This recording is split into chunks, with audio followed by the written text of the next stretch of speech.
With the conclusion of the 2024 NFL Draft, the 2025 NFL Draft process really begins. And in this video, I want to give you guys my top 10 prospects for the 2025 NFL Draft. Of course, before I get into this video, make sure you guys like, comment, and subscribe. 96% of you guys are still not subscribed. It would be a big help to the channel if you guys would click that button. With all that being said, let's get right into this video.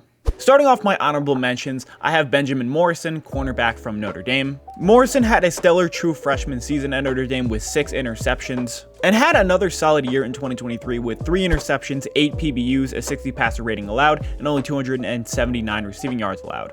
But also he did allow 3 touchdowns. Morrison is a ball-hawking cornerback standing at 6 foot, 185 pounds. He plays both man and zone, but plays best in man. And with another solid year at Notre Dame, definitely will play himself into the first round. Starting off the top 10, I have Shedeur Sanders, quarterback from Colorado. Sanders is the current favorite to go #1 overall in the 2025 NFL Draft, and Sanders had one of the hottest starts to the 2023 college football season before his offensive line basically collapsed. But Sanders had a very solid year in 2023, throwing for 27 passing touchdowns to only 3 interceptions, had a 69% completion percentage, and a passer rating of 107.9. Sanders is now entering his second year as Colorado's starting quarterback. And Colorado, of course, was very active within the transfer portal this year, getting a lot of offensive line help. But Sanders thrives in the pocket, being a consistent thrower to all 3 levels of the field, and his best ability is limiting mistakes. He only had 9 turnover-worthy plays in 2023, which is a 1.6% rate. However, the biggest knock to Shedeur Sanders is his pressure to sack ratio. A 25% rate is very high. But if he can put it all together at Colorado next year, there's a possibility he could be the #1 overall pick. At number 9, I have my #1 quarterback in this draft class currently, which is Carson Beck, quarterback from Georgia. Carson Beck was PFF's 5th best quarterback in 2023, and he brought a different type of life to Georgia's offense than Stetson Bennett did. With a live and pinpoint arm, Beck revitalized Georgia's explosive passing game with 3,941 passing yards, 24 passing touchdowns, only 6 interceptions, and at a 72% completion percentage on the 5th highest QBR. This completion percentage was also done on an 8.5 average depth of target. Beck's accuracy is his best, but not only tool. He has really good athleticism and is really good at evading pressure. He had a 13% pressure to sack ratio, which is very low, and was always great at evading pressure in the pocket. With Saban leaving Alabama this year, I'd really expect Georgia to dominate the SEC, and we could also see Carson Beck within the Heisman conversation this year. Coming in at my number 8 spot, I have Harold Perkins, linebacker from LSU. Now, Harold Perkins is a much more underrated name compared to some of the other prospects in this class, like the previous 2 guys. However, he's been wrecking havoc on the LSU defense in the last 2 years. As a hybrid linebacker who bumps back in coverage and who also rushes the passer, he's had at minimum 5.5 sacks and an interception in both 2022 and 2023. Last year, he did take on more of a coverage role, but he still had 5.5 sacks, 24 pressures, had 3 forced fumbles, an interception, and a 73 passer rating allowed, and of course, allowed 0 touchdowns. Perkins is just kind of an all-around monster and a perfect modern-day linebacker. He can pretty much cover slot receivers, tight ends, can rush the passer off of the edge, can rush the passer from the A-gap, has a great feel for zone coverage, and has great playing IQ. It almost seems like that Perkins is involved in every single big LSU stop. Coming in at my number 7 spot, I have Travis Hunter, cornerback and wide receiver from Colorado. Now, some of you may immediately think that this is a bit low for Travis Hunter. However, as a prospect, it is really unsure right now where Travis Hunter will play in the NFL. However, he's still elite at both cornerback and wide receiver.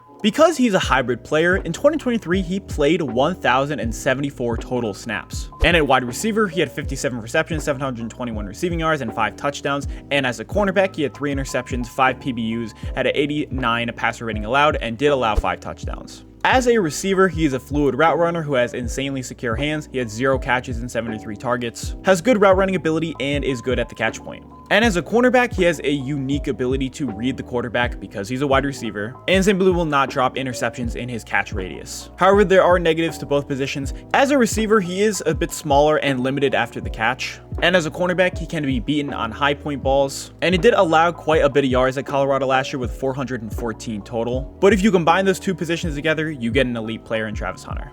Coming in at number 6, I have the Rose Bowl MVP in Mason Graham. Graham put his name on the national map, having a phenomenal game against Alabama. But people should be factoring in the rest of his 2023 season, because he was the 4th highest graded interior defensive tackle last year, had 3 sacks and 29 pressures, a 16.4 pass rush win rate, and an 11.9 run stop rate. Mason Graham might not have the gaudiest defensive line numbers, mainly due to Michigan having a rotational defensive line. However, Mason Graham really was that stud on that Michigan defensive line last year, especially in the college football playoffs. He's a really good pass rusher in the interior, especially with his bull rush. And at 318 pounds is a very able-bodied run defender who can clog gaps and overpower guards. And Mason Graham should be a shoo-in in the top 10 in next year's draft. At my number 5 spot, I have Tetairoa McMillan, wide receiver from Arizona. McMillan was a humongous part of Arizona's success last year, especially through the air. He had insane production with 90 receptions, 1,402 receiving yards, 10 receiving touchdowns, and 2.79 yards per route run. At 6'5", 210 pounds, he's an ex-receiver who thrives at the catch point, having 17 contested catches last year.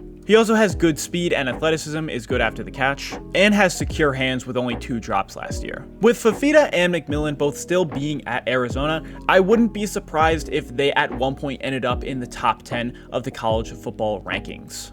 At my number 4 spot, I have Will Campbell, left tackle from LSU. The clips I'm showing for this video is against Dallas Turner. But Dallas Turner isn't the only stellar edge rusher that Will Campbell has had to face. At LSU, he's went up against some really good edge rushers, including guys like Will Anderson, Dallas Turner, James Pierce. He's gone up against a lot of NFL edge rushers and has done pretty well. In 2023, Campbell allowed 0 sacks, only 5 quarterback hits and 17 pressures, and had a pass blocking efficiency of 98.2. Campbell is a really big tackle at 6'6", 325 pounds, and he is a quick kick slide which helps him hit his landmines quickly, and that allows him to win a lot of reps early. And as a run blocker, he has really good strength in his core, which allows him to just really push back defenders. Campbell right now should be the consensus tackle 1 in everybody's 2025 NFL draft board. Starting off the top 3, I have one of my favorite players in this year's class, which is Will Johnson, cornerback from Michigan. Johnson has been a phenomenal cornerback in his last 2 years starting at Michigan, with 2023 being easily his best year, having a 29.1 passer rating allowed, which was 8th in the FBS, had 4 interceptions, 8 PBUs, and had a completion percentage allowed of 44.7% on only 17 receptions allowed. Not to mention, he also had 4 games this year where he did not allow a yard. I really like college cornerbacks who thrive or play well against really good competition. We can look at NFL guys like Sauce Gardner,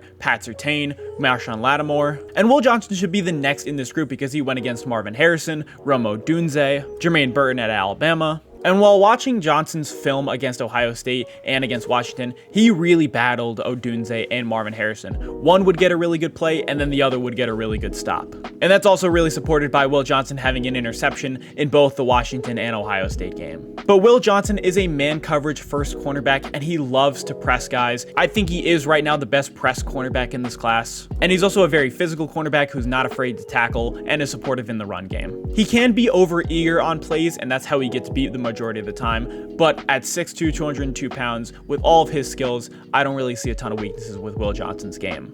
And at my number 2 runner-up spot, I have Luther Burden III, wide receiver from Missouri. Burton had an insane start to his college football season last year, and after week 6, he was even leading the FBS in receiving yards. But with a quieter end to his 2023 season, he finished with 86 receptions, 1,212 receiving yards, 9 receiving touchdowns, 724 yards after the catch, but most importantly, 3.29 yards per route run. As a slot receiver who played 80% of his snaps in the slot, he is arguably the most electric and explosive receiver in the 2025 NFL draft. Not only can he efficiently run routes, has elite top-end speed, is a threat at all 3 levels of the field, but thrives at the catch point with secure hands. As a fluid athlete with a solid frame at 5'11", 208 pounds, he can easily separate from cornerbacks or create for himself after the catch. Luther Burden is my bet to win the Biletnikoff this year and should have another stellar year at Missouri.